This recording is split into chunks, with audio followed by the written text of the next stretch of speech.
रुको, इन बैग्स में क्या है? साहब, इनमें कुछ नहीं है, कृपया मुझे जाने दीजिए। क्या तुम मेरी जीवन संगिनी बनके मेरे साथ रहोगी? एक आलीशान बंगले की दीवारों के पीछे छुपा था एक ऐसा सच जिसने एक घमंडी अरबपति की पूरी दुनिया हिलाकर रख दी।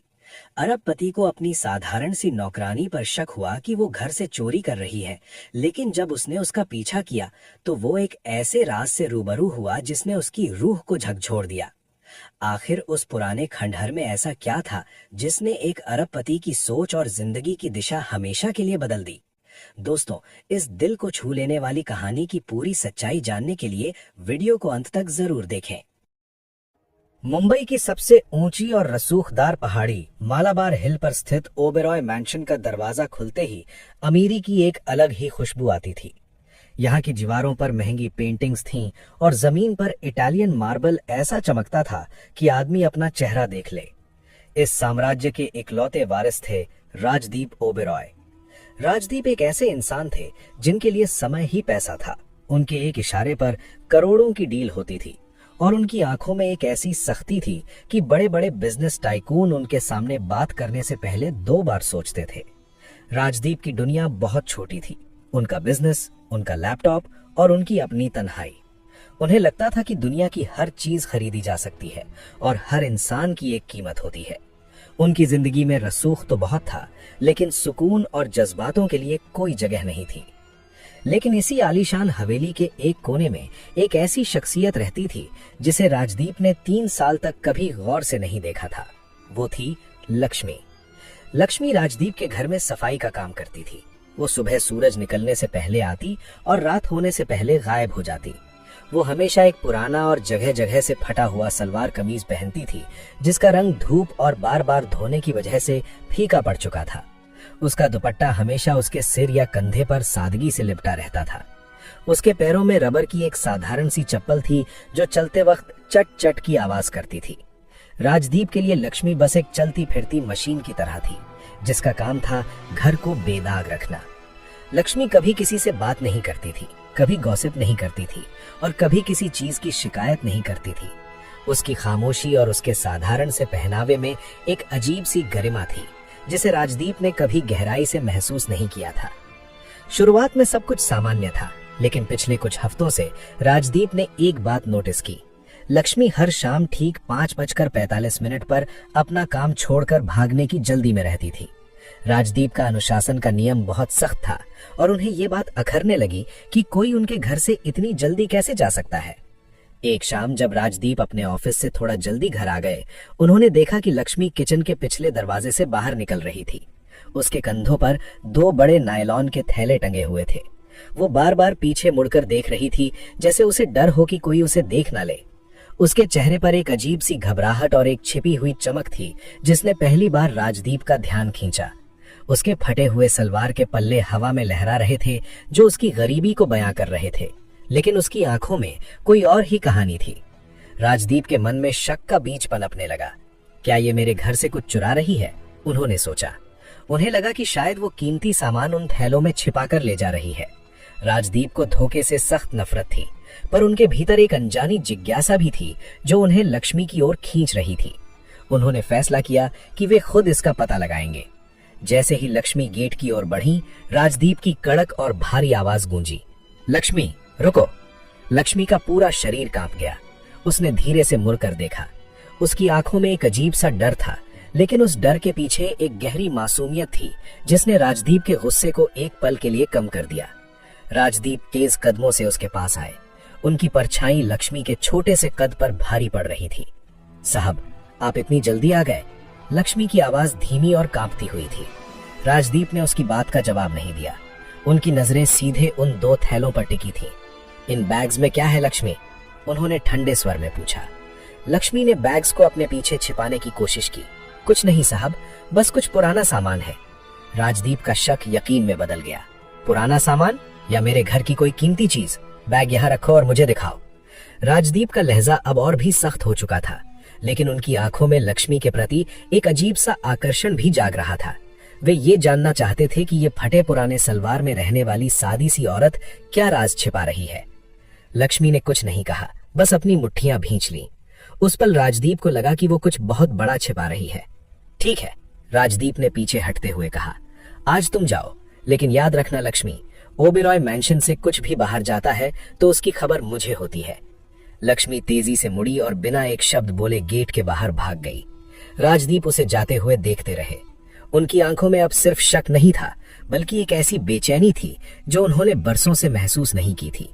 वे समझ गए थे कि लक्ष्मी के उस पुराने झोले में कोई ऐसा राज है जो उनकी इस आलीशान दुनिया से बहुत अलग है। अगले दिन राजदीप के दिमाग में केवल एक ही बात चल रही थी, वे उन नायलॉन के थैलों का सच जानकर रहेंगे। उन्होंने अपने ऑफिस की सारी मीटिंग्स रद्द कर दी। शाम के 5:30 बजते ही राजदीप ने अपनी करोड़ों की रोल्स रॉयस को गैराज में ही रहने दिया। उन्होंने एक साधारण धूल भरी एसयूवी निकाली जो सालों से इस्तेमाल नहीं हुई थी। अपनी पहचान छिपाने के लिए उन्होंने एक साधारण काली टी शर्ट, एक गहरे रंग की टोपी और काला चश्मा पहन लिया। वे अपनी ही हवेली के गेट से कुछ दूर सड़क के किनारे छिपकर इंतजार करने लगे। ठीक 5:50 पर लक्ष्मी गेट से बाहर निकली। उसके चलने का अंदाज आज और भी तेज था। उसके कंधों पर वही 2 भारी थैले थे और हवा में उसके फटे हुए पुराने सलवार के पल्ले किसी थके हुए परिंदे के पंखों की तरह फड़फड़ा रहे थे। राजदीप ने गाड़ी स्टार्ट की और धीमी रफ्तार से उसका पीछा करना शुरू किया। लक्ष्मी ने कोई टैक्सी या रिक्शा नहीं लिया, वो पैदल ही संकरी गलियों में मुड़ती जा रही थी। राजदीप हैरान थे कि ये दुबली पतली लड़की इतनी भारी गठरी लेकर इतनी तेज कैसे चल सकती है। शहर की चकाचौंध धीरे धीरे पीछे छूट रही थी। अब सड़कें ऊबड़ खाबड़ होने लगी थीं। राजदीप ऐसी जगह पहुंच चुके थे जहां मुंबई के ऊंचे टावर नहीं, बल्कि एक दूसरे से सटी हुई झुग्गियां और पुराने ढहते हुए मकान थे। लक्ष्मी एक बेहद पुरानी इमारत के सामने रुकी। राजदीप ने अपनी गाड़ी कुछ दूरी पर पार्क की और दबे पांव उसके पीछे गए। उन्होंने देखा कि लक्ष्मी एक बड़े से कमरे के अंदर चली गई है। राजदीप ने खिड़की के एक छोटे से छेद से अंदर झांका। जो नजारा उन्होंने देखा उसने उनके होश उड़ा दिए। अंदर लकड़ी की बेंचों पर कई वयस्क बैठे थे, सब्जी बेचने वाली औरतें, मजदूर और कई बुजुर्ग। लक्ष्मी वहां झाड़ू नहीं लगा रही थी, बल्कि हाथ में चौक लिए ब्लैक बोर्ड पर लिख रही थी। उसने अपने थैले खोले और उनमें से पेंसिलें, नोटबुक और राजदीप के घर से लाया हुआ बचा हुआ खाना निकाला। वो खाना उसने खुद नहीं खाया, बल्कि बड़े प्यार से उन भूखे बुजुर्गों में बांट दिया। राजदीप ने देखा कि वो फटे पुराने कपड़ों में रहने वाली लड़की अब एक शिक्षक की तरह चमक रही थी। उसकी आवाज में एक अधिकार था, एक गरिमा थी। वो एक एक छात्र के पास जा रही थी, किसी का हाथ पकड़कर अक्षर लिखना सिखा रही थी, तो किसी को दवाई के पर्चे पढ़ना समझा रही थी। याद रखिए, लक्ष्मी की आवाज खिड़की से बाहर राजदीप तक पहुंची। पढ़ना सिर्फ अक्षर जानना नहीं है, ये अपनी इज्जत की रक्षा करना है। जब तक आप पढ़ना नहीं सीखेंगे, दुनिया आपको नीचा दिखाएगी। राजदीप खिड़की के बाहर जम गए। जिसे वे एक मामूली नौकरानी समझ रहे थे, वो तो समाज के उस अंधेरे को मिटा रही थी जिसे राजदीप ने कभी महसूस ही नहीं किया था। लक्ष्मी के चेहरे पर वो सुकून और मुस्कान थी जो राजदीप ने अपने आलीशान बंगले के किसी भी कोने में नहीं देखी थी। राजदीप को पहली बार अपने सूट, अपनी गाड़ी और अपने अहंकार पर शर्म महसूस हुई। वे करोड़ों कमाते थे, लेकिन लक्ष्मी जैसा बड़ा दिल और मकसद उनके पास नहीं था। वे वहीं दीवार के सहारे बैठ गए और लक्ष्मी को निहारते रहे। उनके मन में लक्ष्मी के प्रति जो शक था, वो अब एक अजब से सम्मान में बदल रहा था। उन्हें लक्ष्मी की वो फटी हुई सलवार अब गरीबी का निशान नहीं, बल्कि उसके निस्वार्थ त्याग का पदक लग रही थी। राजदीप ने महसूस किया कि सादी सी लड़की ने उनके दिल के उस हिस्से को छू लिया था जिसे उन्होंने बरसों से पत्थर बना रखा था। उस रात राजदीप घर लौटते वक्त पूरी तरह बदल चुके थे।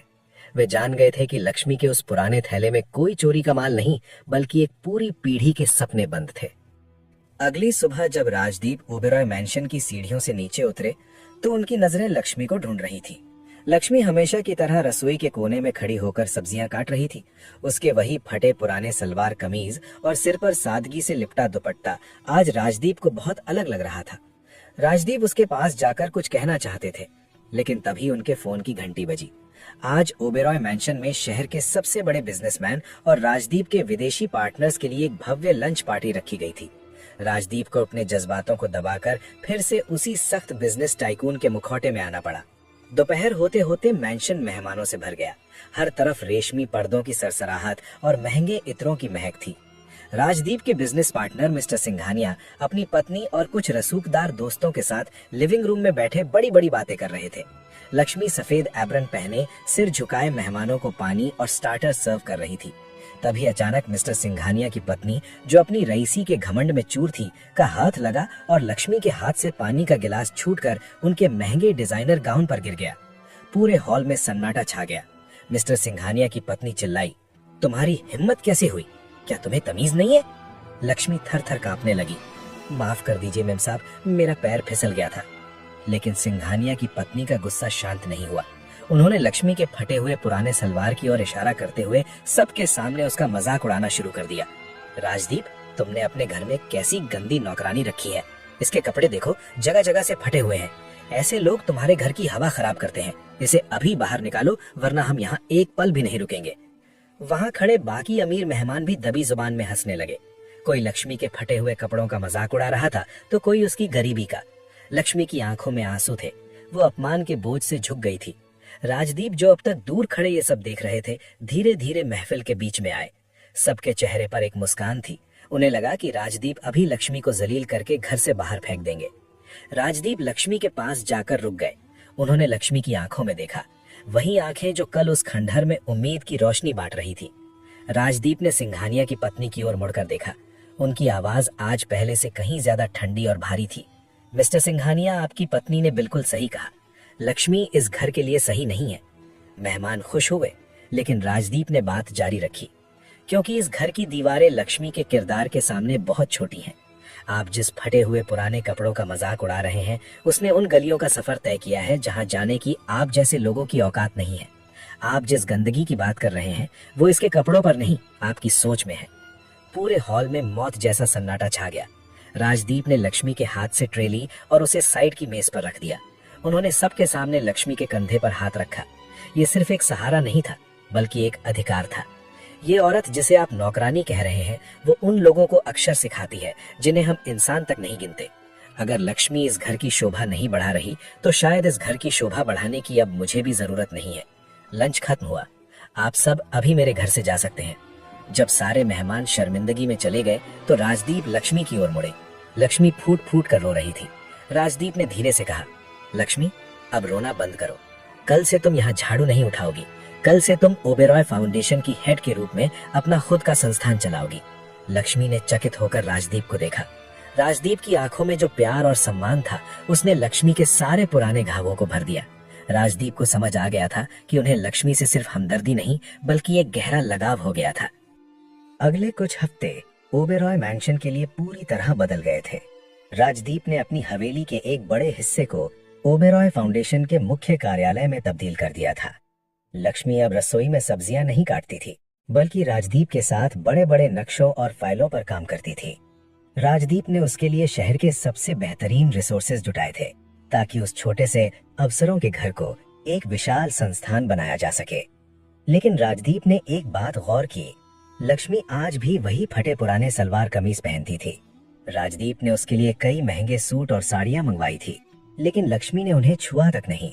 एक शाम जब ऑफिस का काम खत्म हो चुका था, राजदीप ने लक्ष्मी को अपनी स्टडी में बुलाया। लक्ष्मी खिड़की के पास खड़ी बाहर डूबते सूरज को देख रही थी। राजदीप उसके पास गए और धीरे से पूछा, लक्ष्मी, मैंने तुम्हारे लिए इतने कपड़े मंगवाए, तुमने उनमें से एक भी नहीं पहना। क्या तुम्हें वो पसंद नहीं आए? लक्ष्मी मुड़ी। उसकी आंखों में एक अजीब सी गहराई थी। उसने अपने फटे हुए सलवार के पल्ले को सहलाते हुए कहा, साहब, ये कपड़े मुझे याद दिलाते हैं कि मैं कहाँ से आई हूँ। ये मुझे याद दिलाते हैं कि बाहर हजारों लोग आज भी इसी हाल में हैं। अगर मैं रेशम पहन लूंगी तो शायद मैं उन लोगों का दर्द भूल जाऊंगी जिनके लिए मैं लड़ रही हूँ। राजदीप निशब्द रह गए।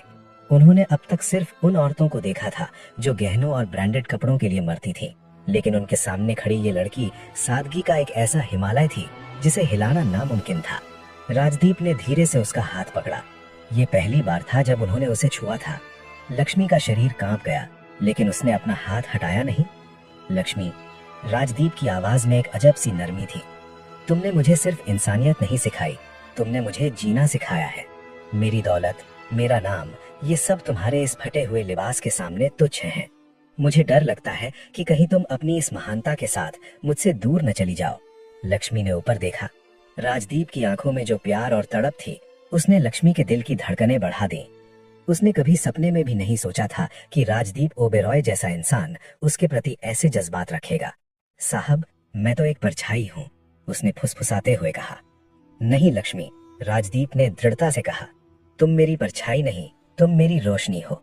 तुम्हारे बिना ये ओबेरॉय मैंशन फिर से एक पत्थर का घर बन जाएगा। उस रात दोनों ने घंटों बातें की। लक्ष्मी ने बताया कि कैसे उसने अपनी पढ़ाई छोड़कर दूसरों के सपने बचाने का फैसला किया था। राजदीप उसे सुनते रहे और महसूस करते रहे कि वे लक्ष्मी के प्यार में पूरी तरह डूब चुके हैं। राजदीप को समझ आ गया था कि उन्हें अब अपनी जिंदगी का सबसे बड़ा फैसला लेना है। वे लक्ष्मी को सिर्फ अपना पार्टनर नहीं बल्कि अपनी जिंदगी का हिस्सा बनाना चाहते थे। उन्होंने तय कर लिया था कि वे दुनिया के सामने लक्ष्मी के वजूद को वो मुकाम देंगे जिसके बारे में किसी ने सोचा भी नहीं होगा। हवेली की उस रात ने एक नए रिश्ते की गवाही दी थी, एक ऐसा रिश्ता जो हैसियत से नहीं बल्कि रूह से जुड़ा था। समय का पहिया घूमा और 1 साल के भीतर ही ओबेरॉय फाउंडेशन ने शहर की तस्वीर बदल दी। राजदीप के संसाधनों और लक्ष्मी के अटूट समर्पण ने मिलकर 50 से ज्यादा साक्षरता केंद्र खड़े कर दिए थे। जिस शहर ने कभी लक्ष्मी को एक मामूली नौकरानी के तौर पर देखा था, आज वही शहर उसे साक्षरता की मशाल के नाम से जानता था। आज इसी कामयाबी का जश्न था। शहर के सबसे बड़े ऑडिटोरियम में आयोजित नेशनल आइकन ऑफ चेंज समारोह। हॉल हजारों लोगों की भीड़ से खचाखच भरा था। अग्रिम पंक्ति में राजदीप ओबेरॉय बैठे थे, जिनकी आंखों में आज वो गर्व था जो शायद उन्होंने अपनी जिंदगी की सबसे बड़ी बिजनेस डील जीतने पर भी महसूस नहीं किया था।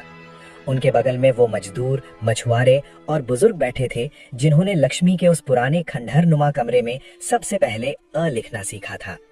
जब लक्ष्मी का नाम पुकारा गया तो पूरा हॉल तालियों की गूंज से दहल उठा। लक्ष्मी मंच पर आई। उसने आज भी वही सादी क्रीम रंग की सूती साड़ी पहनी थी, लेकिन उसके चेहरे पर वो आत्मविश्वास था जो किसी महारानी के चेहरे पर भी नहीं होता। उसने माइक संभाला और अपनी आवाज से सबको मंत्रमुग्ध कर दिया। जब मैं छोटी थी तो मुझे लगता था कि अमीर लोग महलों में रहते हैं और हम जैसे लोग सिर्फ उनकी परछाई साफ करने के लिए पैदा हुए हैं। पर राजदीप साहब ने मुझे मेरा वजूद वापस दिया। उन्होंने मुझे एहसास दिलाया कि एक झाड़ू पकड़ने वाला हाथ भी कलम पकड़कर इतिहास बदल सकता है। आज ये अवार्ड मेरा नहीं, उन हजारों अंगूठा छाप लोगों का है जिन्होंने अपनी शर्म को त्याग कर आज हाथ में किताब उठाई है। मंच से नीचे उतरते ही राजदीप ने उसका स्वागत किया और धीरे से कहा, लक्ष्मी, आज ओबेरॉय साम्राज्य का नाम तुम्हारे साथ जुड़कर अमर हो गया है। समारोह के बाद राजदीप और लक्ष्मी उसी पुरानी बस्ती के उस नए केंद्र की छत पर अकेले खड़े थे जहां से सब शुरू हुआ था। सामने मुंबई की जगमगाती रोशनी थी। राजदीप ने देखा कि लक्ष्मी की नजरें अभी भी नीचे मैदान में पड़ रहे बच्चों पर थीं। राजदीप को महसूस हुआ कि उनके पास दुनिया की हर दौलत है, लेकिन लक्ष्मी के बिना वो दौलत बेमानी है। उन्हें लक्ष्मी से प्यार उसके रूप के कारण नहीं बल्कि उसके उन आदर्शों के कारण हुआ था जिन्होंने राजदीप को एक बेहतर इंसान बनाया था। राजदीप ने धीरे से लक्ष्मी का हाथ अपने हाथों में लिया। लक्ष्मी चौंक गई, लेकिन उसने हाथ हटाया नहीं। राजदीप ने उसकी आंखों में देखते हुए बहुत ही संजीदगी से कहा, लक्ष्मी, तुमने हजारों लोगों की जिंदगी बदली है, लेकिन सबसे बड़ा बदलाव तुमने मेरे भीतर लाया है। मैं अब इस मिशन को और अपनी जिंदगी को तुम्हारे बिना आगे नहीं ले जाना चाहता। क्या तुम इस मिशन में हमेशा के लिए मेरी साझेदार बनोगी? क्या तुम ओबेरॉय मैंशन की मालकिन नहीं बल्कि मेरी जीवन संगिनी बनकर मेरे साथ रहोगी? लक्ष्मी की आंखों में आंसू छलक आए। उसने राजदीप के हाथों पर अपनी पकड़ मजबूत की और धीमे से मुस्कुराते हुए हाँ कह दी। ये सिर्फ दो लोगों का मिलन नहीं था, बल्कि ये अमीरी और गरीबी के बीच के भेद का अंत था। सूरज डूब रहा था और आसमान संतरी रोशनी से भरा था। राजदीप ने पूछा, क्या तुम अगले मिशन के लिए तैयार हो? लक्ष्मी ने अपनी कलम जेब से निकाली और कहा, जब तक आखिरी इंसान अपना नाम लिखना नहीं सीख जाता, लक्ष्मी चैन से नहीं बैठेगी। दोनों एक साथ केंद्र की सीढ़ियां चढ़ने लगे। पीछे मुड़कर देखने पर मुंबई की रोशनी अब महलों से नहीं बल्कि उन छोटे स्कूलों की खिड़कियों से आ रही थी जिन्हें लक्ष्मी ने रोशन किया था। कहानी इस संदेश के साथ समाप्त होती है कि इंसान की असली पहचान उसके काम से नहीं, उसके नेक इरादों से होती है।